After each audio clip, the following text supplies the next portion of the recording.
Kumusta mga ka-hard foul? Giannis Antetokounmpo napapabalita na gusto pa rin kunin ng Warriors mula sa Bucks. Pero kung bago ka pa sa ating channel mga ka-hard foul ay huwag mo naman kalimutan na subscribe ang ating channel. Let's go! Maaring tignan niya ng Golden State ang star player ng Bucks bilang huling hakbang para makuha pa nga ng kampyonato sa panahon ni Steph Curry. Tulad ng minsang sinabi nga ni Tupac Shakur sa kanyang kanta na All Eyes on Me. Lahat ng mata ngayon ay nakatutok kina Giannis Antetokounmpo at sa Milwaukee Bucks ngayong off-season habang patuloy na umiikot niya ang usap-usapang trade. Ayon sa ulat, sinabi umano nga ng general manager ng Bucks na si Jon Horst na maaring pumayag nga si Giannis na pumirma ng contract extension sa Oktubre o kaya pag-aralan niya ng Milwaukee ang posibilidad na i-trade ang 2 beses na MVP. Isang buwan na nga lang bago ang 2026 NBA draft. At naniniwala si ESPN insider na si Shams Charania na posibleng matrade niya si Giannis bago pa dumating ang draft night. Ilan sa mga kuponang interesado na makuha nga si Antetokounmpo bago ang trade deadline ngayong season ay ang Golden State Warriors.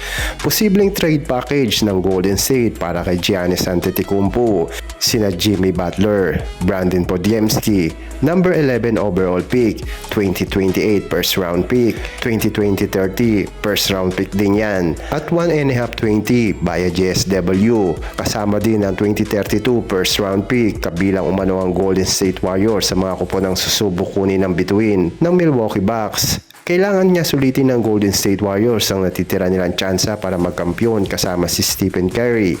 Nagkaroon muli ng nakakadismayang season ng Warriors kaya inaasang magiging agresibo sila sa paghabol nga kay Giannis. Kung tuluyan niya na magpasya, ipinapakita nga ng mga resulta na marami sa buong liga. Ang naniniwalang hawak pa rin ng Milwaukee Bucks ang pinakamalakas na posisyon.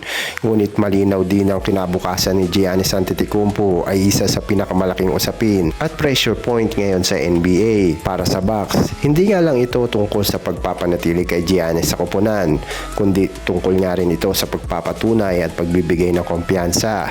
Kailangan patuloy na kumbinsihin nga ng organisasyon ang kanilang franchise star na kaya nilang bumuo ng roster na kayang manalo ng kampyonato sa pinakamataas na antas. Hindi nga lamang umiikot ang hamong ito sa free agency at trades, kundi pati na nga rin ang pilosopiya ng pagbuo ng koponan. Matagal na nga may tanong tungkol sa drafting at player development ng Milwaukee sa ilalim nga ni General Manager na si Jon Horst na namumuno nga sa front office mula pa noong 2017 bagamat nananatiling nga kompetitibo ang Bucks at nagkampiyon pa sa ilalim ng kanyang pamumuno. Hindi naging palaging maganda ang pagsusuri ng iba tungkol sa tagumpay nga nila sa draft dahilan para magkaroon niya ng pangamba sa pangmatagalang tibay ng roster. Sa paligid niya ni Giannis at ang Milwaukee Bucks napakawalan niya siya.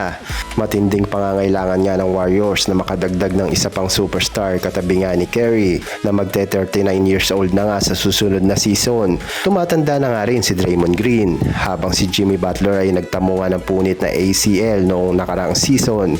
Maaring tapos na nga ang dinastiya ng Warriors pero posible nga rin tignan nila si Giannis bilang huling all-in na hakbang sa panahon niya ni Steph Curry.